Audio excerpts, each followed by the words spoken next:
नमस्कार, न्यूज के इकलौते फैमिली शो न्यूज की पाठशाला में आप सभी का स्वागत। मैं हूं सुशांत सिन्हा।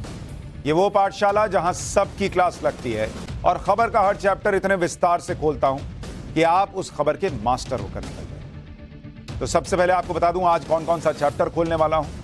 मोदी सरकार और सुप्रीम कोर्ट के टकराव में क्या विस्फोट होने वाला है, क्योंकि लगातार दोनों आमने सामने हैं और अब कुछ ऐसा हुआ है जिससे इस बात की चर्चाएं जो हैं वो हो रही हैं कि क्या अब विस्फोटक स्थिति बनने वाली है। क्या अब जजों की नियुक्ति प्रधानमंत्री मोदी करेंगे? यह सवाल कहां से आ रहा है और इसका जवाब क्या है, आज पाठशाला में बताऊंगा। सुप्रीम कोर्ट और हाई कोर्ट में पिछड़े समाज के जज कम क्यों हैं, आज इस पर भी थोड़ी जानकारी आपको दूं। इसके अलावा नेपाल में बार बार होते हवाई हादसों के पीछे का रहस्य क्या है।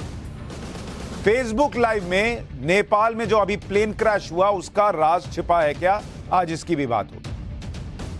फिर थोड़ी बात करूंगा अमेरिका की, वो जिसने अमेरिका में इमरजेंसी लगवा दी है, आज उससे मिलवाऊंगा।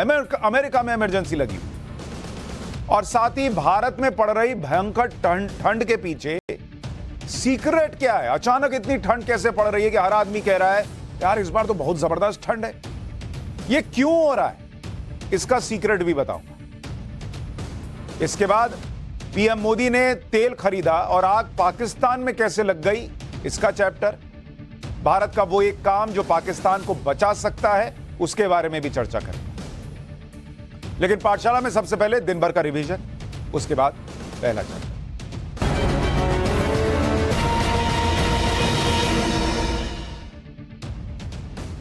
बीजेपी 2023 में होने वाले जो राज्यों के विधानसभा चुनाव हैं, उसके लिए उसने तैयारी शुरू कर दी अभी से। वो पहले से ही आगे चलती रहती है, तैयारी शुरू कर देती है। उसने आज दिल्ली में बीजेपी की राष्ट्रीय कार्यकारिणी की बैठक हुई है और बैठक से पहले पीएम नरेंद्र मोदी ने दिल्ली में एक बाकायदा रोड शो किया। पटेल चौक से एनडीएमसी के कन्वेंशन सेंटर तक पीएम मोदी का रोड शो चला। रोड शो के बाद पीएम मोदी बैठक में शामिल हुए। बैठक में इस साल होने वाले 9 राज्यों के विधानसभा चुनाव की रणनीति पर मंथन हुआ। इस बैठक के बाद रविशंकर प्रसाद ने बताया कि पीएम मोदी ने कमजोर बूथों की पहचान करके उस पर काम करने का निर्देश दिया। पटना में केंद्रीय मंत्री हैं अश्विनी चौबे। उन्होंने नीतीश कुमार पर गंभीर आरोप लगाए और मीडिया के सामने रोने लग गए और कह रहे हैं कि नीतीश कुमार उनकी हत्या करवाना चाहते हैं। अश्विनी चौबे पटना में किसानों के समर्थन में उपवास कर रहे थे। केंद्रीय मंत्री ने कहा कि बिहार में जंगल राज आ गया है, किसानों पर अत्याचार हो रहा है, युवाओं को रोजगार देने के बजाय लाठियों से पीटा जा रहा है। रिमोट वोटिंग, जिसका चैप्टर मैंने आपको 5 दिन पहले बताया था और कहा था कि हंगामा होगा, उस मुद्दे पर आज चुनाव आयोग के साथ कई दलों की बैठक हुई और इस दौरान चुनाव आयोग से रिमोट वोटिंग के प्रोटोटाइप का डेमो देने की अपील की। बैठक में 8 नेशनल पार्टीज के साथ साथ 40 रीजनल पार्टी शामिल हुई। बैठक में चुनाव आयोग ने रिमोट वोटिंग कैसे होगी, इसको लेकर एक प्रोटोटाइप दिखाया था। हालांकि विपक्ष के कई दलों ने रिमोट वोटिंग की जरूरत पर सवाल खड़े किए। समाजवादी पार्टी के सांसद है शफीकुर रहमान बर्क।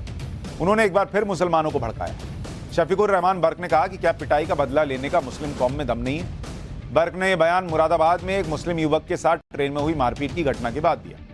युवक की पिटाई छेड़खानी के आरोप में की गई।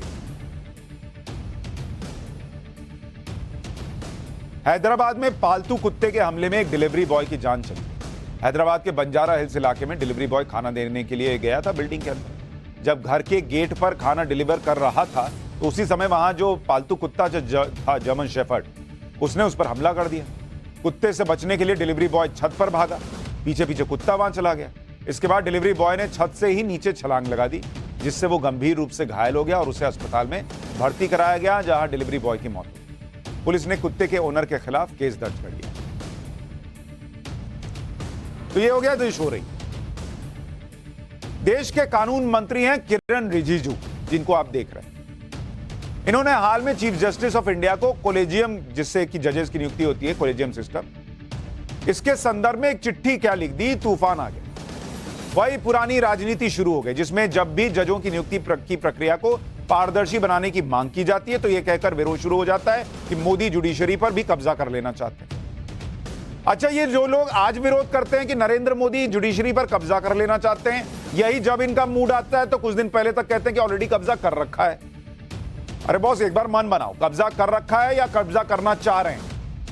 कर रखा है तो चाहेंगे क्यों, और चाह रहे हैं तो नहीं कर रखा है तो फिर झूठ क्यों बोला? अब यह हो गया है कि नरेंद्र मोदी जजों की नियुक्ति खुद करना चाहते हैं। कानून मंत्री की जो चिट्ठी है उसका सच क्या है? नरेंद्र मोदी क्या जजों की नियुक्ति करना चाहते हैं, नहीं करना चाहते हैं? इसका सच आपको आगे बताऊंगा, लेकिन उससे पहले आप देखिए कि कानून मंत्री ने चीफ जस्टिस ऑफ इंडिया को लेटर में लिखा क्या है जिस पर इतना हंगामा हो रहा है। लेटर में कानून मंत्री ने सुप्रीम कोर्ट कोलिजियम में केंद्र सरकार के प्रतिनिधियों और हाईकोर्ट का जो कोलिजियम है उसमें राज्य सरकार के प्रतिनिधियों को शामिल करने का सुझाव दिया। अब राज्य में हर जगह तो बीजेपी नहीं है ना भाई, हर जगह तो नरेंद्र मोदी नहीं है ना भाई, तो वहां कहा गया जो राज्य में है उनका प्रतिनिधित्व होना चाहिए। कानून मंत्री के मुताबिक इससे 25 साल पुराने कोलिजियम सिस्टम में पारदर्शिता आएगी, सार्वजनिक जवाबदेही आएगी। अच्छा, ये लेटर कोई गोपनीय नहीं है, सार्वजनिक रूप से इस पर चर्चा हो रही है। लेटर में किसी को कोई आदेश नहीं दिया गया है, यह नहीं कह दिया गया कि आप कीजिए नहीं तो हम कर देंगे, सिर्फ सुझाव है। लेकिन उसका माहौल यह बना दिया गया कि जैसे अब पूरा जुडिशरी अपने कंट्रोल में लेकर जजों की नियुक्ति अब नरेंद्र मोदी करने वाले। लेकिन कानून मंत्री के इस लेटर पर विपक्ष यह कहने लगा कि सरकार जुडिशरी को दबा रही है। कांग्रेस महासचिव है जयराम रमेश, इन्होंने क्या कहा कि उपराष्ट्रपति हमला करते हैं, कानून मंत्री हमला करते हैं और यह सब टकराव न्यायपालिका को डराने और उसके बाद पूरी तरफ से कब्जा करने की साजिश है। ट्वीट करके लिख रहे हैं कोलिजियम में सुधार की आवश्यकता है, लेकिन यह सरकार पूरी तरह से कब्जा चाहती है। सरकार के सुधार के तरीके न्यायपालिका के लिए जहर की गोली की तरह है। अच्छा, कांग्रेस के अलावा आम आदमी पार्टी भी कूद पड़ी, उसने भी कानून मंत्री के लेटर पर एतराज जताया। दिल्ली के मुख्यमंत्री अरविंद केजरीवाल ने कहा कि यह बहुत खतरनाक है, जजों की नियुक्ति में सरकार का कोई दखल नहीं होना चाहिए। लेटर लिखना, दबाव बनाना या नियुक्ति में दखल देना कैसे हो गया? भाई अभी तो लिखा है ना लेटर, सुझाव दिया है कि आप ऐसा करके देखिए, और वो भी सुप्रीम कोर्ट की संवैधानिक पीठ के निर्देशों के मुताबिक है। ये नेता आपको ये नहीं बता रहे कि कानून मंत्री जो चिट्ठी लिख रहे हैं, जो सुझाव दे रहे हैं, वो जो संवैधानिक पीठ थी उसका जो निर्देश था उसके मुताबिक है। और ये निर्देश कब दिए गए? ये निर्देश तब दिए गए जब national judicial appointment commission act यानी एनजेएसी एक्ट आया था और सुप्रीम कोर्ट ने उसको रद्द कर दिया था। कानून मंत्री ने कहा, किरण रिजिजू जी ने, कि चीफ जस्टिस ऑफ इंडिया को लिखे लेटर का कंटेंट सुप्रीम कोर्ट की संविधान पीठ की टिप्पणियों और निर्देशों के मुताबिक है। बॉस, कानून मंत्री को कहना पड़ा कि सार्वजनिक सुविधाजनक राजनीति सही नहीं है, खासकर न्यायपालिका के नाम पर। अच्छा, सुविधाजनक राजनीति कैसे हो रही है, ये अभी आपको आगे बताऊंगा। कानून मंत्री ने यह भी कहा कि संविधान सर्वोच्च है और कोई भी इसके ऊपर नहीं है। उन्होंने अरविंद केजरीवाल के ट्वीट का भी जवाब दिया। कानून मंत्री ने कहा कि मुझे उम्मीद है कि आप कोर्ट के निर्देश का सम्मान करेंगे। National judicial appointment commission act को रद्द करते हुए सुप्रीम कोर्ट की संविधान पीठ ने जो निर्देश दिए थे, यह लेटर उसी का फॉलो अप एक्शन है। सुप्रीम कोर्ट की संविधान पीठ ने कॉलेजियम सिस्टम के एमओपी यानी मेमोरेंडम ऑफ प्रोसीजर को रिस्ट्रक्चर करने का निर्देश दिया। यानी सरकार ने अपनी मर्जी से सीजेआई को लेटर लिखकर यह नहीं कहा कि कॉलेजियम में सरकार के लोग भी शामिल हो जाए, बल्कि यह बात साल 2015 में सुप्रीम कोर्ट की संविधान पीठ ने कही थी और उन्हीं बातों को लेकर कानून मंत्री ने यह लेटर लिखा।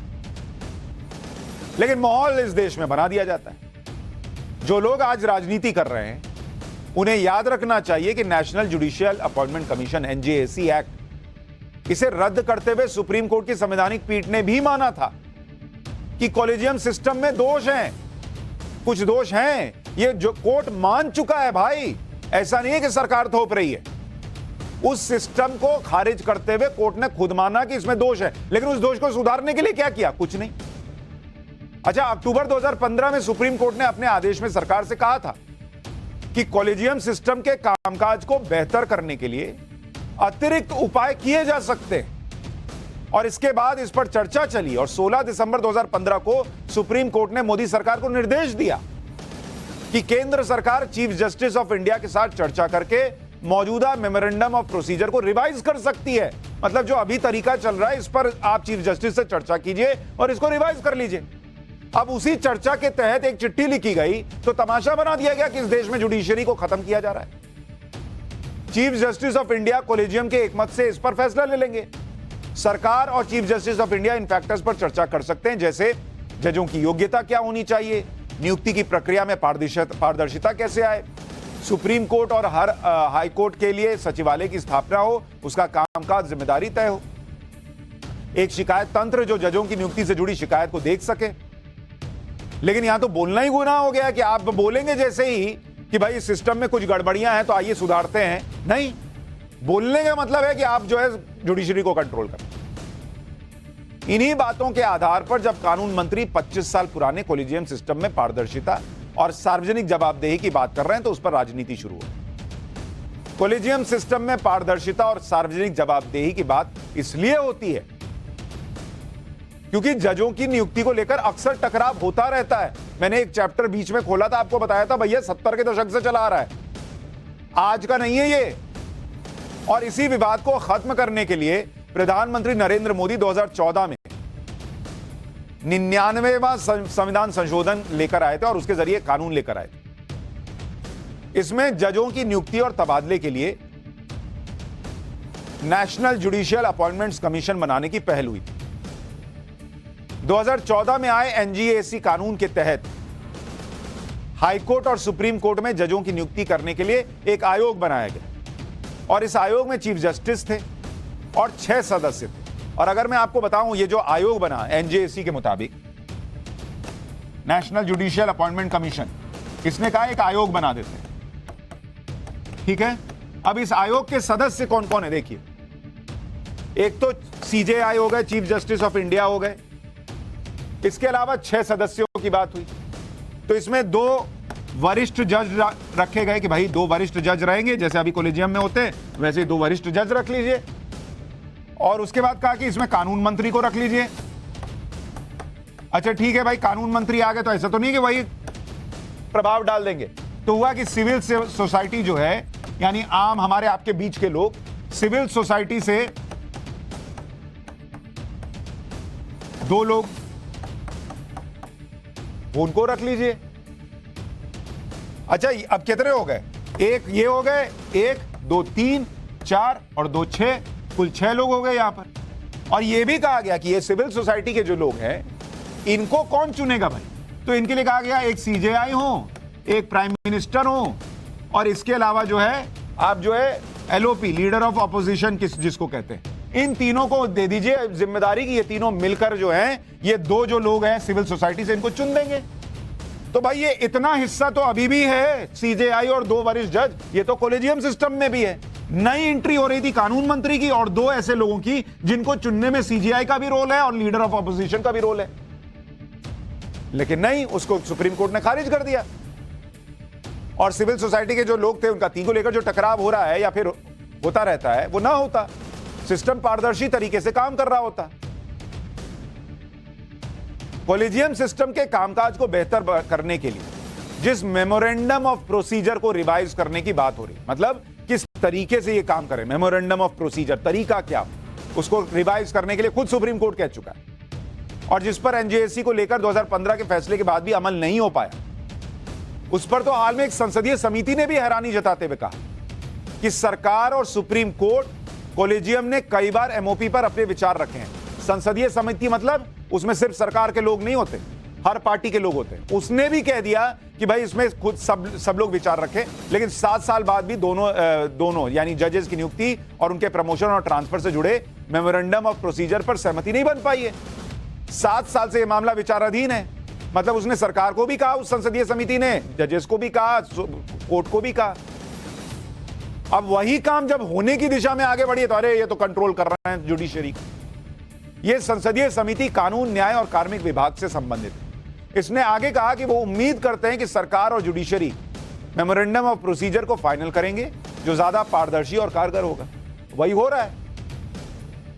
जजों की नियुक्ति को लेकर अभी क्या प्रक्रिया है जरा उसको सुन लीजिए। कई लोगों को नहीं पता होगा, थोड़ा सा जल्दी से बताता हूं, फिर इसके पीछे की पॉलिटिक्स पर आता हूं। कोलिजियम कानून मंत्रालय को, इसके पीछे मतलब ये जो विवाद चल रहा है इसके पीछे के पॉलिटिक्स, कोलिजियम कानून मंत्रालय को नए जजेस की नियुक्ति के लिए जज या वकीलों के नामों की सिफारिश कर देता है। जो कोलिजियम बना हुआ है जिसमें बाहर से किसी की एंट्री नहीं है, जजेस होते हैं। कोलिजियम से जो नाम भेजा गया वो कानून मंत्रालय के पास जाता है, वो जांच करता है कि अच्छा इनका नाम आया है। तो कानून मंत्रालय का काम ये नहीं है कि वो देखेगा कि अच्छा इनका नाम हटाइए उनका हटाइए, उनको बोला आप बैकग्राउंड चेक करके दे दो। हमारे पास बैकग्राउंड चेक करने के लिए जजेस के पास कोई तरीका नहीं है, तो वो कहते हैं कि कानून मंत्रालय चेक करके बताए कि इनका ट्रैक रिकॉर्ड बैकग्राउंड ठीक है कि नहीं। तो बैकग्राउंड चेक करने के बाद ये नाम फिर से कॉलेजियम को भेज दिया जाता है, और इसी के साथ कानून मंत्रालय अपनी तरफ से कुछ नाम कॉलेजियम को भेज देता है कि देखिए अगर आपको लगे तो ठीक है।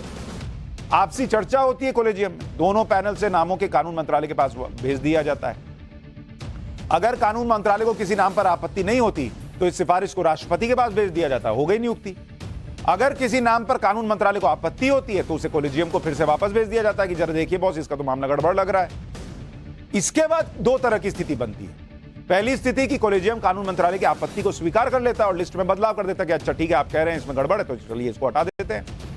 और इस बदलाव के बाद मंत्रालय कॉलेजियम में सहमति बनती है और फाइनल लिस्ट को आखिरी सहमति के लिए राष्ट्रपति के पास भेज दिया जाता है।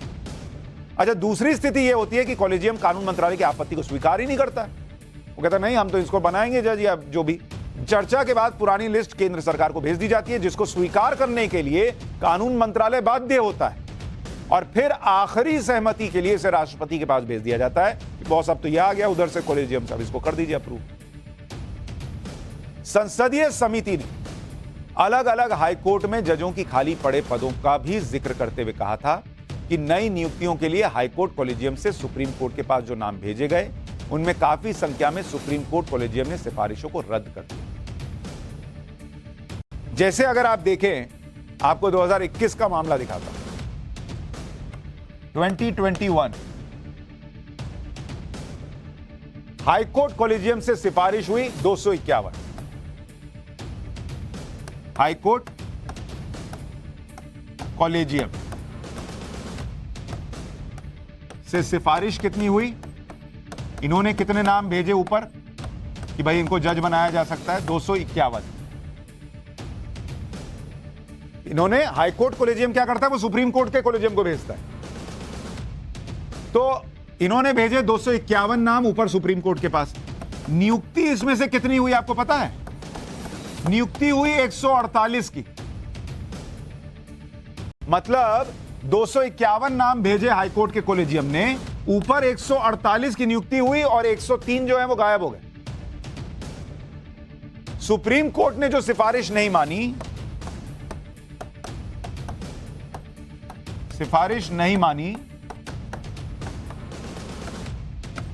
एससी ने, सुप्रीम कोर्ट ने, वो थी 74 की, मतलब 74%, 30% नाम तो सीधे खारिज कर दिए सुप्रीम कोर्ट ने, 30% कैंसिल नहीं।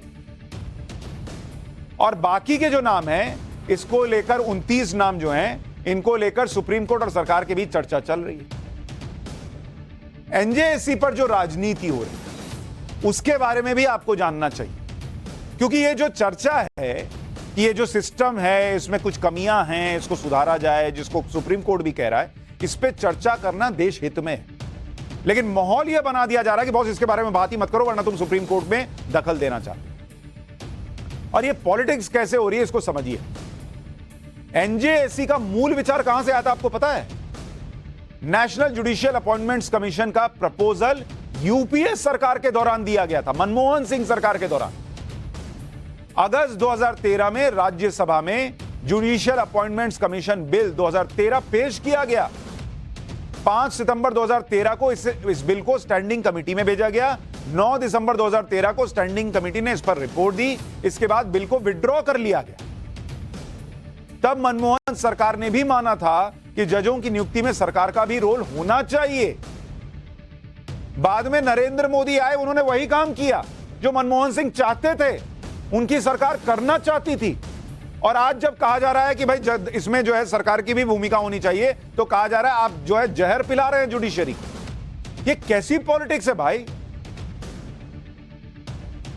आपको एक बहुत इंटरेस्टिंग बात बताता हूं। जब 1993 में 2013 का भी आपको बताया कॉलेजियम सिस्टम 2013, एनजेएससी का समर्थन कौन कर रहा था? कांग्रेस पार्टी कर रही, कांग्रेस सरकार कर रही। अभी आपको बताया जब 1993 में कॉलेजियम सिस्टम आया, 1993 में आया था। उसके पहले भी सरकार का दखल होता था जजेस की नियुक्ति। तब भी 1993 में किसकी सरकार थी? कांग्रेस पार्टी की सरकार थी। तब कानून मंत्रालय तत्कालीन प्रधानमंत्री पीवी नरसिम्हा राव के पास था। तब सुप्रीम कोर्ट में कॉलेजियम सिस्टम के पक्ष में दलीलें देने वाले वकील कौन थे आपको पता है? माननीय कपिल सिब्बल। उस वक्त कपिल सिब्बल खड़े होकर यह कॉलेजियम सिस्टम का समर्थन कर रहे थे। और 2013 में जब जुडिशियल अपॉइंटमेंट्स कमीशन बिल आया, जिसमें जजों की नियुक्ति के लिए कमीशन में सीजीआई के साथ 2 सीनियर जज कानून मंत्री होने चाहिए, इसके अलावा प्रधानमंत्री, सीजीआई और नेता विपक्ष लोकसभा की तरफ से चयनित 2 विशिष्ट व्यक्ति होने चाहिए। यह बात कौन कह रहा था? इस वक्त कहने वाले एनजेसी वाले तब कानून मंत्री कौन थे आपको पता है? उस कानून मंत्री का जब ये कानून लेकर आ रहा है, उस कानून मंत्री का नाम था कपिल सिब्बल। बॉस, कांग्रेस पार्टी आप खुद कंफ्यूज हैं क्या? कभी आपको लगता है कॉलेजियम सिस्टम अच्छा है, कपिल सिब्बल कोर्ट में खड़े होकर कहते हैं बहुत बढ़िया। कभी आपको 2013 में मूड करता है, आप कहते हैं एनजेसी बहुत अच्छा, कानून मंत्री कहते हैं बहुत बढ़िया कपिल सिब्बल। और जब आपका मूड आए तो आप कहते हैं कि सरकार इसमें दखल दे रही है। चल क्या रहा है? आपका कंफ्यूजन खत्म नहीं हो रहा या आपकी पॉलिटिक्स खत्म नहीं हो रही? सबसे बड़ी बात यह है कि जजों की नियुक्ति के सिस्टम में खामियों की बात खुद सुप्रीम कोर्ट ने मानी। और इसी तरह बार बार यह कहा जाता है कि सुप्रीम कोर्ट में जजों की नियुक्ति में समाज का पूरा प्रतिनिधित्व भी नहीं है। जैसे 2021 में तत्कालीन चीफ जस्टिस ऑफ इंडिया ने जुडिशरी में महिलाओं के कम प्रतिनिधित्व पर चिंता जताते हुए कहा था कि हाईकोर्ट में महिला जज जो है वो मात्र 11.5% है और सुप्रीम कोर्ट में महिला जज करीब मात्र 10%। तो तत्कालीन सीजेआई एनवी रमन्ना ने कहा था कि वो महिलाओं के प्रतिनिधित्व को 50% पर ले जाना चाहते हैं, अभी तो 10% है, और इस पर अपने सहयोगियों से चर्चा करें। इतना ही नहीं, जुडिशरी में प्रतिनिधित्व की जब बात होती है तो जुडिशरी में रिजर्वेशन को लेकर भी अक्सर सवाल उठते हैं। 2018 में कानून मंत्रालय ने सुप्रीम कोर्ट के कॉलेजियम से कहा था कि वो जिन नामों की सिफारिश करते हैं उनके साथ उनके सोशियो इकोनॉमिक बैकग्राउंड की भी जानकारी दें। कोर्ट के चीफ जस्टिस ये अपील करते हैं कि जब भी वो जजों की नियुक्ति के लिए नाम भेजें तो एससी, एसटी, ओबीसी, अल्पसंख्यक और महिला उम्मीदवारों का भी ध्यान रखें ताकि सामाजिक विविधता बनी रहे। और कानून मंत्री को यह क्यों याद दिलाना पड़ रहा था, इसकी भी वजह है। हाल ही में कानून मंत्रालय ने पार्लियामेंट्री स्टैंडिंग कमेटी को बताया था कि अगर इसको आप सुनिए क्यों सारे समाज के वर्ग की प्रतिनिधित्व की बात हो रही। 2018 से 2022 19 दिसंबर तक का आपको हाईकोर्ट में 537 जज नियुक्त हुए। इस दौरान 2018 से 2022 19 दिसंबर के बीच इसमें 537 में जनरल कैटेगरी के कितने जज हैं आपको पता है? 424, यानी 79% जजेस जो हैं वो जनरल कैटेगरी के। ओबीसी कैटेगरी के कितने आपको पता है?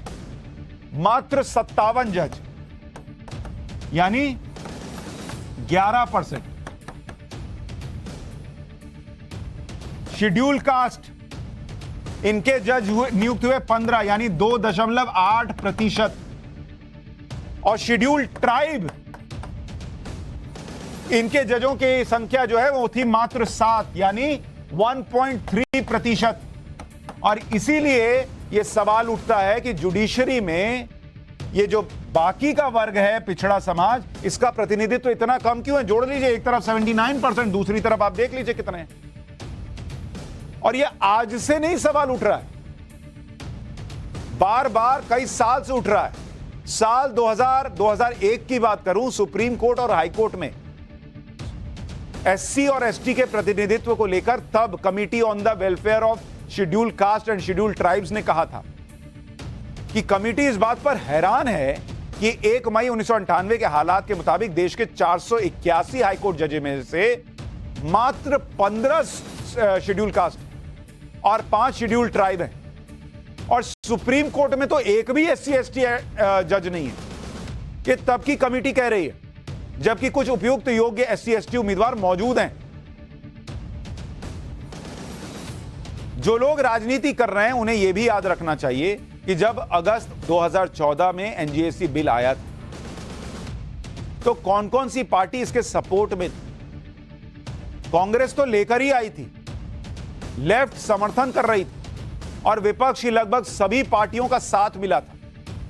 50% से ज्यादा विपक्ष शासित राज्यों ने एनजेएसी स्वीकार किया था। और आज माहौल यह बनाया जा रहा है कि जब इसमें बदलाव की बात करो, हो सुप्रीम कोर्ट को, अदालतों को दबाया जा रहा है। कहा जा रहा है ये बैकडोर से एनजेएसी लेकर आ रहे हैं। अरे बॉस, चर्चा भी नहीं होगी और यही सिस्टम चलता रहेगा तो क्या यह देश के लिए अच्छा है कि कहीं जुडिशरी जो है वो विधायिका को लेकर कुछ कहे, विधायिका कहीं खड़ी होकर जुडिशरी को कुछ कहे, यही चलता रहेगा क्या? लेकिन कम से कम ये बार बार होने से नरेंद्र मोदी सरकार ये दिखा रही है कि वो प्रतिबद्ध है कि अगर ये सिस्टम में गड़बड़ियां हैं तो अगर बाकी जगह सुधार हो रहा है तो इसमें भी करेंगे और इसको लेकर चर्चा करेंगे, भले कितना विरोध। लेकिन जो लोग कहते थे कि इसको बदलिए, वो आज कैसे बदल गए हैं, वो देखकर हैरानी हो। लेकिन एक चीज जो नहीं बदल रही है वो है नेपाल में हो रहे प्लेन क्रैश। पाठशाला में अब नेपाल में हुए प्लेन क्रैश का चैप्टर, जिसमें आपको बताऊंगा कि नेपाल में बार बार होते हवाई हादसों के पीछे का रहस्य क्या है।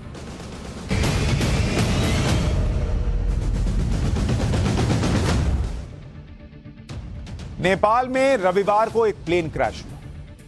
उसमें 72 पैसेंजर सवार थे, 68 की प्लेन क्रैश में मौत हुई और इस हादसे में उत्तर प्रदेश के गाजीपुर के 4 पैसेंजर्स की भी मौत हुई। उन्हीं में से एक युवक सोनू जायसवाल ने प्लेन की लैंडिंग से पहले फेसबुक लाइव किया, लेकिन लैंडिंग से पहले ही प्लेन क्रैश हो गया और क्रैश होने की घटना वीडियो में कैद हुई। एक बार पहले वीडियो देखिए, फिर आगे की बात बताऊं।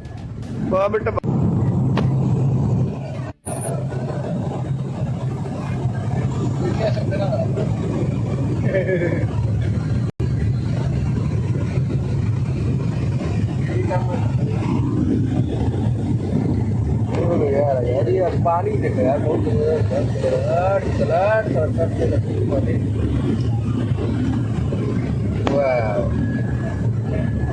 बहुत बेटा मौज कर दी।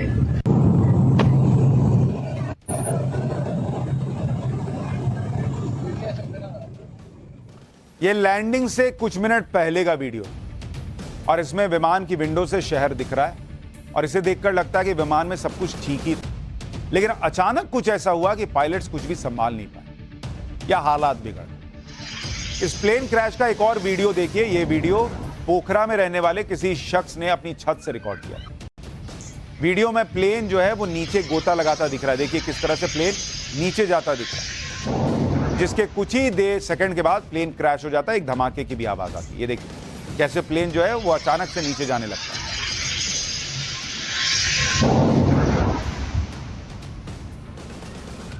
नेपाल में जो प्लेन क्रैश हुआ वो येती एयरलाइंस का ATR 72 प्लेन और इस प्लेन में 72 पैसेंजर सफर कर सकते थे।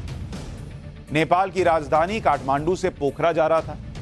काठमांडू से पोखरा की दूरी लगभग 200 किलोमीटर है, जो प्लेन से आधे घंटे में पूरी हो जाती है लगभग। सुबह 10:32 पर काठमांडू से टेक ऑफ किया प्लेन ने और 10:50 पर प्लेन ने आखिरी बार ATC से संपर्क किया। उसके बाद सुबह 11 बजे के करीब प्लेन पोखरा में सेती नदी के किनारे क्रैश हो गया। प्लेन क्रैश में 68 लोगों की जान चली और इसमें 4 भारतीय थे, 15 विदेशी नागरिक। येती एयरलाइन का जो विमान ATR 72-500 हादसे का शिकार हुआ वो लगभग 42 साल पुराना एयरक्राफ्ट, 42 साल पुराना। ATR 72-500 एयरक्राफ्ट 1981 में बनाया गया था। फ्रांस की एयरबस और इटली की लियोनार्डो एविएशन ने इसे मिलकर बनाया था। 100 से ज्यादा देशों की लगभग 200 एयरलाइन में यह शामिल हो चुका है। पाकिस्तान, टर्की समेत कई देशों की सेना में भी यह प्लेन शामिल रहा है। दुनिया भर में ATR 72-500 प्लेन 60 से ज्यादा बार हादसों का शिकार हो चुका है। पोखरा में प्लेन क्यों क्रैश हुआ, इसे लेकर कई थ्योरीज सामने आई। नेपाल एविएशन के अधिकारियों के मुताबिक प्लेन का गलत संचालन, लैंडिंग प्रक्रिया का पालन न करना, तकनीकी खराबी या पायलट की थकान, ये हादसे की वजह हो सकते हैं। प्लेन के लैंडिंग प्रोटोकॉल को लेकर सबसे ज्यादा सवाल खड़े हो रहे हैं। अधिकारियों के मुताबिक प्लेन को लैंडिंग की इजाजत दे दी गई थी, लेकिन पायलट ने अचानक रनवे बदलने का फैसला किया और इसी दौरान प्लेन की ऊंचाई कम होने लगी, जिसके बाद प्लेन क्रैश हो गया। हादसे की सही वजह क्या है, इसकी जांच के लिए नेपाल सरकार ने 5 सदस्यों का जांच आयोग बनाया, जिसकी रिपोर्ट 45 दिन के अंदर आ जाएगी। रविवार को हुए प्लेन क्रैश के बाद नेपाल में फ्लाइंग के खतरे को लेकर चर्चा फिर से शुरू हो गई। और यह चर्चा क्यों शुरू हुई, इसकी वजह है, अगर आप पिछले 30 साल का रिकॉर्ड देखेंगे नेपाल का, तो नेपाल में पिछले 30 साल में 27 विमान हादसे हो चुके हैं। और अगर पिछले 10 साल की बात करें तो 18 विमान क्रैश हुए हैं अकेले नेपाल में भाई, जो सबसे डराने और हैरान करने वाला आंकड़ा, 10 साल में 18 प्लेन क्रैश, जबकि हवाई यात्रा को सबसे सेफ मोड माना जाता है ट्रांसपोर्टेशन। आप सुनते हैं, रोज कहीं सुनते हैं कि कहीं प्लेन क्रैश हो गया? नहीं सुनते। गाहे बगाहे कहीं एक बार खबर आती है। नेपाल में 10 साल में 18 क्रैश, और इन विमान हादसों में अब तक 100 से ज्यादा लोगों की जान जा चुकी है। यानी हर साल औसतन 10 लोगों की मौत जो है वो प्लेन क्रैश होने से हो रही। मई 2022 में तारा एयरलाइन का प्लेन मुस्टैंग इलाके में क्रैश हो गया था, 22 यात्रियों की जान चली गई। मार्च 2018 में बांग्लादेश की यूएस बांग्ला एयरलाइन का प्लेन काठमांडू एयरपोर्ट पर क्रैश हुआ था, 49 यात्रियों की हादसे में मौत हो गई। सितंबर 2012 में सीता एयरलाइन का विमान काठमांडू में लैंडिंग के समय क्रैश हुआ और 19 लोगों की जान चली गई। सितंबर 2011 में बुध एयरलाइन का विमान ललितपुर में क्रैश हुआ, जिसमें 22 लोगों की जान। नेपाल का एविएशन सिस्टम भी पूरी तरह क्रैश हो चुका है। नेपाल की जो एविएशन मिनिस्ट्री है, उड्डयन मंत्रालय और सिविल एविएशन अथॉरिटी पिछले 30 सालों से यात्रियों की सुरक्षा के मामले में पूरी तरह फेल साबित हो रही है। नेपाल एविएशन की कमी क्या है, आपको बताता हूं। नेपाल एविएशन यानी उड्डयन, एविएशन की कमी आप देखिए। अच्छा, लोग इतना जानते नहीं हैं तो वो सोचते हैं कि अरे काठमांडू से पोखरा जा रहे, प्लेन ले लेते हैं, समय बच जाएगा, आधे घंटे में पहुंच जाएंगे। बॉस, नेपाल एविएशन इतना बदनाम है, इतना बदनाम है, 28 देश में बैन है। इसको बैन किया हुआ है भाई कि ना तुम दूर रहो हमसे,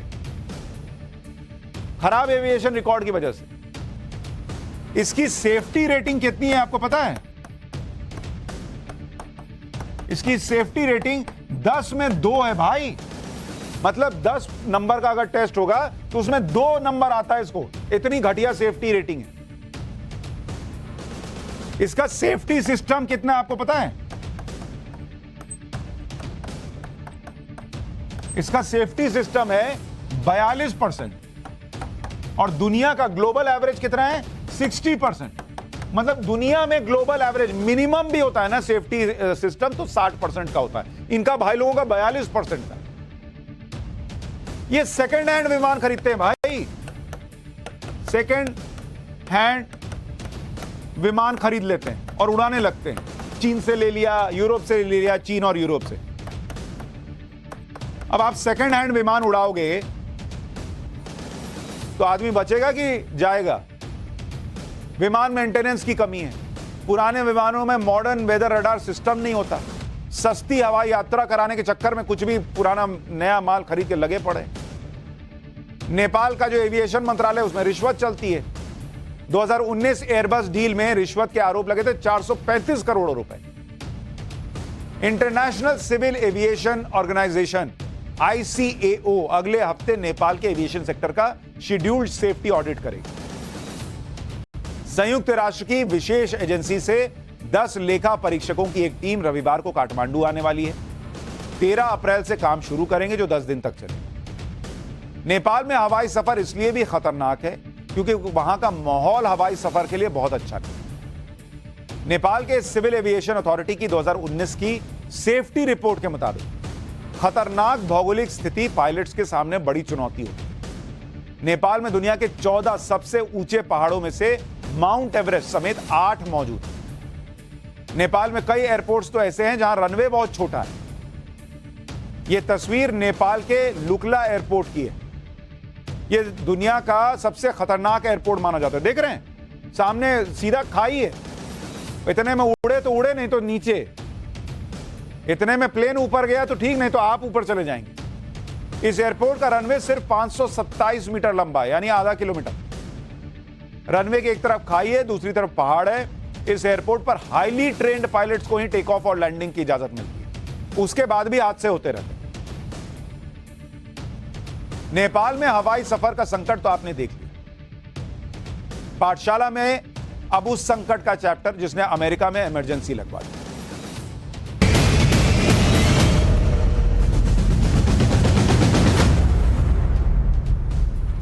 अमेरिका में आजकल मौसम का ऐसा तूफान आया है बॉस कि कभी बर्फीला बम फट रहा है, कभी बाढ़ आ रही है, कभी बारिश तबाही मचा रही है। अमेरिका का कैलिफोर्निया राज्य तूफान, बारिश, बाढ़ और बर्फ के आगे लाचार हो गया। बारिश के कारण कैलिफोर्निया में पिछले कई दिनों से बाढ़ आई भी। तस्वीर देख रहे हैं। अभी कुछ दिन पहले मैंने आपको तस्वीर दिखाई थी अमेरिका की। बर्फ ऐसी गिरी कि घर नहीं ढूंढे पा रहे थे लोग कि कौन मेरा घर है। अब बाढ़ ऐसी आई है कि घर डूब गया, अब घर ढूंढने नहीं मिल रहा है। कई इलाके पूरी तरह पानी में डूब गए। ड्रोन वीडियो में हर तरफ सिर्फ पानी ही पानी दिखता है। तबाही कितनी होगी आप अंदाजा लगा लीजिए जब इतना पानी है। अमेरिका में यह हालात एक दो दिन की बारिश से नहीं हुए। 26 दिसंबर से बरसे ही जा रहा है और बीते 20 दिन से वहां रुक रुक कर बारिश हो रही है।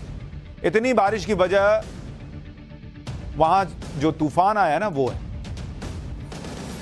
कैलिफोर्निया में कहा जा रहा है कि हालात साल 1995 से भी ज्यादा खतरनाक। बारिश के कारण कैलिफोर्निया में 2,20,000 घरों की बिजली चली गई। बाढ़ में फंसे 24,000 लोगों को रेस्क्यू करके सुरक्षित जगहों पर पहुंचाना पड़ा। 26 दिसंबर से अब तक कैलिफोर्निया में 19 लोग बाढ़ और बारिश के कारण मारे जा चुके हैं। अमेरिका के राष्ट्रपति जो बाइडेन को कैलिफोर्निया में इमरजेंसी घोषित करनी पड़ी। इमरजेंसी लगानी पड़ रही है, ऐसे हालात हो गए। यह है अमेरिका।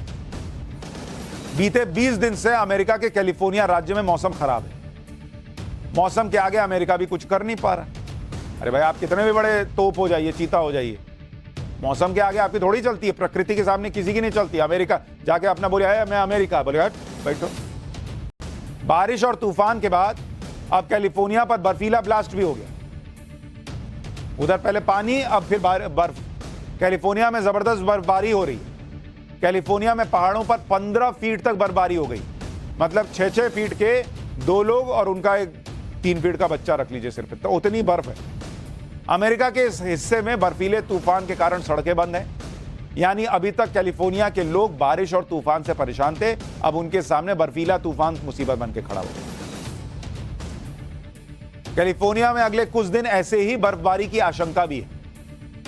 अमेरिका में कैलिफोर्निया में बर्फ, बारिश, तूफान सब है, एक साथ सब आ गए। पिछले महीने क्रिसमस के दौरान अमेरिका में जबरदस्त बर्फीला तूफान आया था। पिछले महीने वहां बर्फीले तूफान ने अमेरिका की आधी से ज्यादा आबादी को घरों में कैद कर दिया था। न्यूयॉर्क, मोटाना जैसे शहरों में -45 डिग्री टेम्परेचर चला गया, -45 डिग्री। अमेरिका में उस तूफान को सदी का सबसे भयंकर बर्फीला तूफान माना गया। एक के बाद एक अमेरिका पर मौसम का अटैक चल रहा है। ये तस्वीरें आप देखिए भाई, आपको पता चलेगा कि क्या हालात इस वक्त वहां पर अमेरिका में बने हुए हैं। अमेरिका के अल्बामा और जॉर्जिया राज्य में पिछले दिनों तूफान ने कैसे कहर मचाया, उसे समझने के लिए आपको अमेरिका के सेल्मा का ड्रोन वीडियो दिखाता हूं। आप इस तस्वीर को देखिए, कैसे पेड़ गिरे हुए हैं, कैसे तबाही आई है। फिल्मों में नहीं होता है और बड़ा तूफान आकर चला गया, दुनिया तबाह होने वाली, वैसा माहौल है वहां पर। चपेट में आने से कई अस्थायी घर हवा में उड़ गए। एक मालगाड़ी पटरी से उतर गई, इतनी तेज हवा चली। पेड़ उखड़कर बिजली के खंभों और घरों पर गिर गए। जो बवंडर आया उसकी रफ्तार 218 किलोमीटर प्रति घंटे की थी और जो उसके बाद तबाही हुई वो आप देख लीजिए। अल्बामा के अधिकारियों ने तूफान के गुजरने के बाद कहा कि इतनी तबाही उन्होंने पहले कभी देखी ही नहीं। विजुअल्स देखिए ना। कैलिफोर्निया में पिछले 20 दिनों से खतरनाक तूफानों ने तबाही मचाई। राज्य की 90% आबादी यानी 3,40,00,000 लोगों पर बाढ़ का खतरा मंडरा है। मैदानी इलाके में बारिश, बाढ़ और तूफान के कारण अब जगह जगह भूस्खलन हो रहा है। भूस्खलन की वजह से कई इलाकों का संपर्क टूट गया और लोगों को हेलीकॉप्टर से रेस्क्यू करना पड़ रहा है। देख रहे हैं कैसे सड़क जो है वो चली गई अंदर, खत्म। पूरा मलबा जो है वो भरभरा के गिरता चला जा रहा है। सड़क का आधा हिस्सा टूटकर पहाड़ से नीचे चला गया और उस पर गाड़ियां खड़ी हैं, लोग खड़े हैं, वीडियो भी बना रहा है कोई एक भाई, और बचे हुए आधे हिस्से को पार करके निकल जाएं, ये नहीं वहां खड़े होकर वीडियो बना रहे हैं। अभी वहां मौसम के हालात सुधरने के आसार भी नहीं दिख रहे। अमेरिका में नेशनल वेदर सर्विस ने डराने वाली भविष्यवाणी कर दी। आशंका है कि अगले कुछ दिनों में कैलिफोर्निया और उत्तर पश्चिमी प्रशांत क्षेत्र में 2 और तूफान आने वाले हैं और ये तूफान बाढ़ और बर्बादी के हालात को और ज्यादा बिगाड़ सकते हैं। अमेरिका ही नहीं, ब्रिटेन भी मौसम के आगे लाचार है। ब्रिटेन में दिसंबर और जनवरी के महीनों में अच्छी खासी बर्फबारी होती थी, लेकिन अभी वहां बाढ़ आई भी। अब ये ब्रिटेन का दिखा रहा हूं, देख के पता नहीं लगेगा कि अमेरिका ही है। नहीं भैया, ये ब्रिटेन है, वहां भी बाढ़ आ गई। ब्रिटेन के वेल्स और उत्तर पश्चिमी हिस्से बाढ़ से सबसे ज्यादा प्रभावित है। ब्रिटेन के इस हिस्से में बाढ़ के कारण लोग घरों से निकल ही नहीं पा रहे। दर्जनों घर बाढ़ के पानी में घिरे हुए हैं। लोगों को सुरक्षित जगहों पर पहुंचाने के लिए रेस्क्यू ऑपरेशन चलाना पड़ा। ब्रिटेन में अभी तक 190 से ज्यादा बाढ़ के अलर्ट जारी हो चुके हैं। मौसम विभाग ने मौसम को लेकर अलर्ट जारी किया है। ब्रिटेन के उत्तरी हिस्से, उत्तरी आयरलैंड और स्कॉटलैंड में अगले कुछ दिनों में मौसम और खराब हो सकता है, कहा गया। ये सब देखने के बाद अपने यहाँ की ठंड जो है वो कम लगने लगी। ऐसा लग रहा है हम तो गर्मी में है भैया, ये लोग असली में झेल रहे हैं। लेकिन झेल हम भी रहे हैं, वो अभी आगे बताऊंगा उसमें। भारी बारिश के साथ साथ ठंड भी बढ़ने की आशंका जताई गई है। अमेरिका की बात हो गई, ब्रिटेन का दिखाया। अब आपको पिछले दिनों ऑस्ट्रेलिया ने क्या झेला वो भी देखिए। अब ये ऑस्ट्रेलिया की तस्वीर देखिए। ऑस्ट्रेलिया के पश्चिमी हिस्से में 100 साल की सबसे खतरनाक बाढ़ आई थी। ऑस्ट्रेलिया के किम्बरली का इलाका ब्रिटेन की तुलना में 3 गुना ज्यादा है, लेकिन आबादी कम। किम्बरली इलाके में रहने वाली आधी आबादी आदिवासी है और इस इलाके में भी भयंकर समुद्री तूफान आया। फिर बारिश हो गई। बारिश से कई इलाके चारों तरफ से पानी से घिर गए, सड़कें पानी में डूब गईं। बाढ़ प्रभावित इलाकों को एयरलिफ्ट करके निकालना पड़ा वहां से लोगों को। किम्बरली में बड़ी संख्या में कंगारू भी पाए जाते हैं। अब इतना पानी में कंगारू कौन सा कूद के निकल जाएगा, वो भी फंस गया। कंगारू अलग परेशान। अमेरिका हो, ब्रिटेन हो या फिर ऑस्ट्रेलिया, हर जगह मौसम का सामान्य स्वरूप बदल रहा है। कभी बेमौसम बारिश हो जाती है, कभी बेमौसम बर्फ पड़ जाती है, तो कभी बर्फ के सीजन में बाढ़ आ जाती है। मौसम में इस तरह के बदलाव के पीछे 2 मुख्य वजह है और वो वजह है अल नीनो और ला नीना। अब आप कहेंगे ये क्या भैया, अल नीनो ला नीना? ये दोनों क्लाइमेट के पैटर्न होते हैं। प्रशांत महासागर की समुद्री सतह के तापमान में होने वाले परिवर्तन से जुड़ा हुआ है अल नीनो और ला नीना। प्रशांत महासागर के बीच में मौजूद नीनो नाम के इलाके में मौसम संबंधी बदलाव होते हैं। ये जो हिस्सा आप देख रहे हैं, नीनो इलाके का तापमान बढ़ता है तो इसे अल नीनो कहा जाता है। अल नीनो का असर होने पर गर्मी बढ़ती है। नीनो इलाके का तापमान जब घटता है तो उसे ला नीना कहा जाता है। तो जब तापमान बढ़ा तो अल नीनो और जब तापमान गिरा तो ला नीना। ला नीना के इफेक्ट से ठंड बढ़ने लगती। मौसम वैज्ञानिकों के मुताबिक ला नीना के असर से ही इस बार उत्तर भारत में कड़ाके की सर्दी पड़ रही है। तो वहां जो ला नीना हो रहा है, नीनो इलाके में तापमान गिर रहा है, उसकी वजह से आप जो है यहां बाप बाप कर रहे हैं। अरे भैया बहुत जबरदस्त ठंड, ये आप जो कर रहे हैं इसके पीछे ला नीना है। ला नीना को ढूंढने में निकल जाएगी कोई महिला है। ला नीना अभी क्या बताया। दिल्ली में अभी तक सबसे कम तापमान 1.4 डिग्री सेल्सियस दर्ज किया गया। दिन में धूप खिली हुई है, लेकिन 2 दिनों से बर्फीली हवाओं ने गलन बढ़ा दी। लग रहा गल जाएगा। राजस्थान के माउंट आबू, सीकर और चूरू में पारा माइनस में चला गया है। हरियाणा के हिसार में भी पारा 1 डिग्री से कम है। मौसम विभाग ने उत्तर भारत में ठंड को लेकर अलर्ट जारी कर रखा। लोगों का बुरा हाल है भाई। अब इस देश में करोड़ों राहुल गांधी तो है नहीं कि टी शर्ट में घूम लें, सबका बुखार छूटा हुआ है। मौसम विभाग के मुताबिक अगले 3 दिन तक दिल्ली समेत उत्तर भारत में जबरदस्त ठंड पड़ेगी और न्यूनतम तापमान 3 डिग्री सेल्सियस तक जा सकता है। दिल्ली की भीषण सर्दी के बाद लोग सोशल मीडिया पर पोस्ट डाल रहे थे जिसमें इंडिया गेट पर बर्फ जमी हुई दिखा रहे थे। मतलब अब इतनी ठंड के बाद अब दिल्ली में बर्फ गिरना ही बाकी रह गया है, ये लोग बताना चाह रहे हैं। लेकिन क्या दिल्ली में बर्फ गिरना मुमकिन है? नहीं बॉस, दिल्ली में बर्फ गिरना नामुमकिन है। दिल्ली एक शुष्क यानी सूखा शहर और सबसे बड़ी बात मैदानी क्षेत्र है। बर्फबारी के लिए ऊंचाई की बड़ी भूमिका होती है। जमीन से 1 किलोमीटर ऊपर जाने पर तापमान 6.5 डिग्री सेल्सियस कम हो जाता है। जितनी ऊंचाई पर जाएंगे तापमान कम होता रहेगा। इसलिए पहाड़ी इलाकों में बर्फ तो पड़ती है, लेकिन मैदानी इलाकों में नहीं पड़ती। जैसे उत्तराखंड के नैनीताल में बर्फबारी होती है, मसूरी में थोड़ी बर्फबारी होती है, लेकिन देहरादून में बिल्कुल नहीं होती। और इसका कारण है समुद्र तल से ऊंचाई। जैसे अगर आप देखेंगे कि बर्फ कहां पड़ती है, लोगों ने कह दिया दिल्ली में बर्फ गिरेगी, दिल्ली में, अरे भैया कैसे गिर जाएगी? अगर आप देखेंगे समुद्र तल से ऊंचाई, कहीं जाते हैं तो देखते नहीं लिखा हुआ है कि समुद्र तल से ऊंचाई। हर चीज को मापने के लिए समुद्र तल से मापते हैं। तो देहरादून की ऊंचाई कितनी है समुद्र तल से? मसूरी जो है वो है 6,578 फीट, इसलिए यहां बर्फ गिरती है। नैनीताल जो है वो है 6,378 फीट पर, यहां भी बर्फ गिरती है। और दिल्ली कितने पर है? दिल्ली समुद्र तल से जो दिल्ली की ऊंचाई है वो है 984 फीट।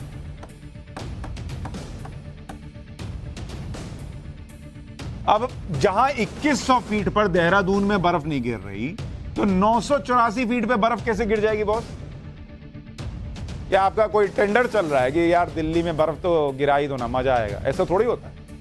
शिमला जहां खूब अच्छी खासी बर्फ गिरती है, जहां शूटिंग वूटिंग होती है, वहां 7,500 फीट पर है वो समुद्र तल से, तब ना गिरती है भाई, अच्छी खासी बर्फ गिरती है।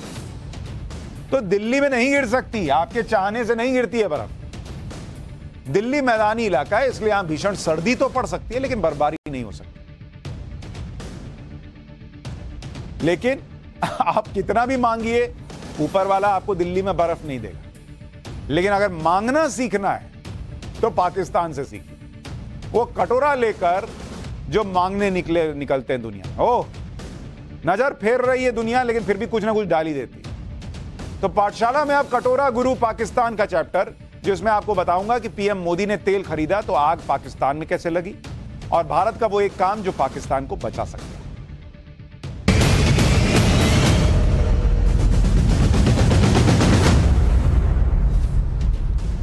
पाकिस्तान अपना सबसे बड़ा दुश्मन भारत को मानता है।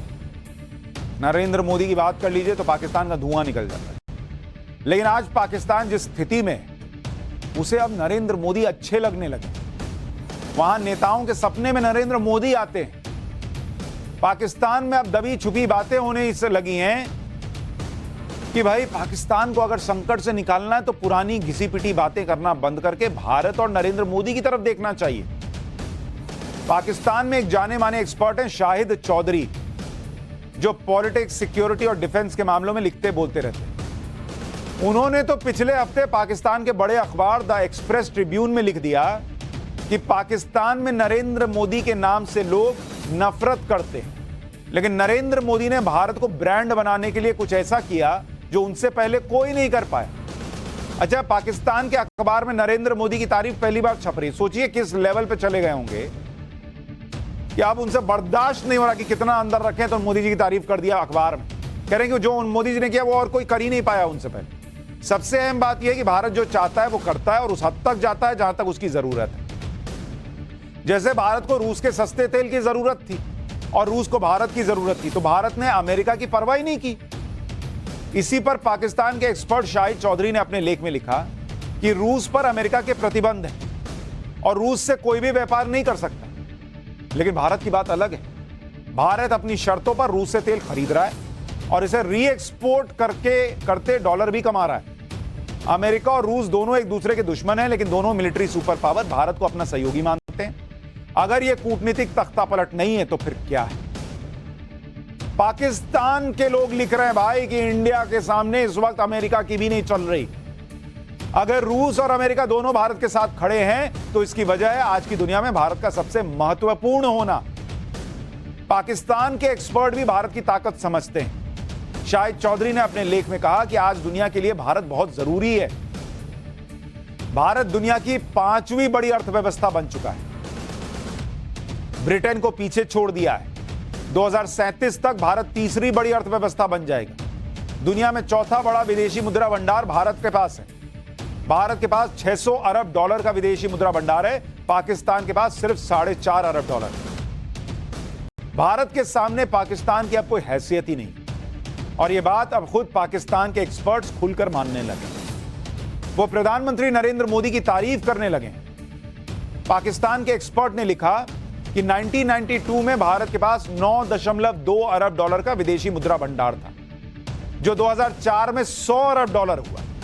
मनमोहन सिंह के राज में $252 अरब तक गया, और अब नरेंद्र मोदी ने इसे $600 अरब पर पहुंचा दिया और जीडीपी का आकार $3 ट्रिलियन की इकोनॉमी कर दिया।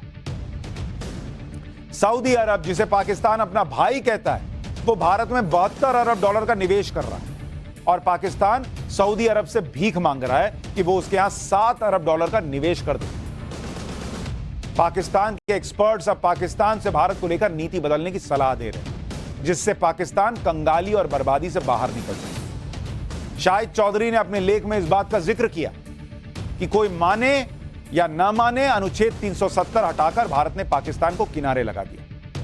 पाकिस्तान का जो स्टैंड है वो रहना चाहिए, लेकिन नई सच्चाई भी देखनी चाहिए। हमारे पड़ोस में जो आर्थिक गतिविधियां हो रही हैं, उससे फायदा लेने वाली नीतियां बनानी चाहिए। पाकिस्तान तभी बेहतर होगा जब वो आर्थिक रूप से ठीक होगा। इसलिए भारत के खिलाफ वही पुरानी बातें छोड़नी होंगी। यानी एक तरीके से वो ये समझा रहे हैं कि तुम मोहल्ले भर में कटोरा लेकर भीख मांग रहे हो, लेकिन पड़ोस में सिर्फ अपने ईगो की वजह से नहीं मांग रहे, जबकि सबसे ज्यादा मदद वहीं से आ सकती है, और वो पड़ोस में है भारत। पाकिस्तान के एक्सपर्ट ये चेतावनी भी देने लगे कि अगर पाकिस्तान ने अब भी खुद को सुधारा नहीं, तो वो इतिहास के पन्नों में फुटनोट पर चला जाएगा। फुटनोट क्या है? जो नीचे नहीं लिखते हैं। कह रहे हैं तुम्हारी हैसियत ये रह जाएगी कि तुमको नीचे लिखेंगे, और इंडिया टॉप पर। भारत अब दुनिया को लीड कर रहा है बॉस। शाहिद चौधरी ने लिखा कि दुनिया में भारत ने जो पहचान बना ली है वो शानदार है। भारत को G7 में बुलाया गया, G20 देशों का वो सदस्य है। मोदी ने भारत को उस जगह पर पहुंचा दिया जहां से भारत दुनिया में बड़ा प्रभाव डालने की शुरुआत कर चुका है। टाइम आ गया है कि पाकिस्तान भारत को लेकर अपनी नीति बदले, नहीं तो पाकिस्तान हिस्ट्री के फुटनोट पर चला जाएगा। तो पाकिस्तान में बैठे लोगों को समझ में आ रहा है कि इंडिया रॉकेट बना हुआ है, लेकिन हमारे यहां कुछ लोग मानने को तैयार नहीं। उनके अंदर का पाकिस्तान जिंदा रहता है। उनको लगता नहीं कि तो किसी तरह से इंडिया को नीचा दिखाओ, क्योंकि उनका पॉलिटिकल एजेंडा है। भारत की ताकत देखिए कि अमेरिका और यूरोप के लगातार दबाव के बावजूद भारत ने रूस से तेल खरीदना कम नहीं किया। जो पाकिस्तान बोल रहा है गलत नहीं बोल रहा है, यहां लोग नहीं बताएंगे, मैं तो बताता हूं। हाल ही में दिसंबर के आंकड़े आए तो पता चला कि जिस रूस से भारत ने, अब आप देखिए कितने कमाल की बात है, तेल का आयात पिछले साल रूस से कितना तेल भारत लेता था? 0.2% कच्चा तेल लेता था। 0.2%, 1% भी नहीं। अब उस रूस से अपने कुल क्रूड ऑयल का, अब रूस से कितना तेल भारत ले रहा है? 25% बॉस, 25%। 0.2% से आज की डेट में हम रूस से 25% कच्चा तेल ले रहे हैं। कब? जब अमेरिका, ब्रिटेन, यूरोप कान के पास चिल्ला रहे हैं कि मत लो इससे, मत लो इससे, हट लेंगे क्योंकि हमारे लिए जरूरी है। ले रहे 25%, और रूस आज की डेट में नंबर 1 हो गया है जिससे हम तेल लेते हैं। दिसंबर 2021 में 36,255 बैरल प्रतिदिन लेते थे। नवंबर 2022 में 9 लाख बैरल लेने लगे, और दिसंबर 2022 में 11.9 लाख बैरल प्रतिदिन लिया है। करीब 12 लाख बैरल प्रतिदिन। कहां 36,000, कहां 12 लाख बैरल। उधर पाकिस्तान का हाल यह है कि पाकिस्तान भी महीनों से लगा कि उसे भी रूस से सस्ता तेल मिल जाए, क्योंकि उसके यहां तो तेल, बिजली, गैस की बड़ी किल्लत है। उसका तो खुद का तेल निकला हुआ है। पेट्रोल डीजल के दाम आसमान पर हैं, लेकिन उसे रूस का सस्ता तेल मिल ही नहीं पाया। दिसंबर में पाकिस्तान के पेट्रोलियम मंत्री मुसादिक मलिक ने कहा था कि रूस से पाकिस्तान को भी डिस्काउंटेड प्राइस पर कच्चा तेल मिलेगा। सस्ते रेट पर रूस से कच्चा तेल लेने पर बात करने के लिए पाकिस्तान के मंत्री रूस भी गए थे, लेकिन पाकिस्तान के विदेश मंत्री बिलावल भुट्टो ने कह दिया कि रूस से तेल खरीदने के बारे में पाकिस्तान सोच नहीं रहा और रूस से तेल सप्लाई होने में अभी काफी टाइम लगेगा। अब पाकिस्तान के पेट्रोलियम मंत्री ने फिर दावा किया है कि 19 और 20 जनवरी को रूस की टीम पाकिस्तान आएगी और इसमें रूस से तेल खरीद पर फाइनल बातचीत होगी। रूस से पाकिस्तान सस्ता तेल खरीदना तो चाहता है, लेकिन पाकिस्तान को डर है कि कहीं अमेरिका और का डंडा उस पर ना चल जाए, इसलिए रूस से तेल खरीदने पर वो डर डर कर बात कर रहा है। अमेरिका को भरोसे में लेकर ही पाकिस्तान रूस से तेल खरीद पाएगा, जबकि भारत तो अमेरिका की आंखों में आंखें डालकर रूस से तेल खरीद रहा है और अपनी जरूरत के हिसाब से भर भर के तेल खरीद रहा है।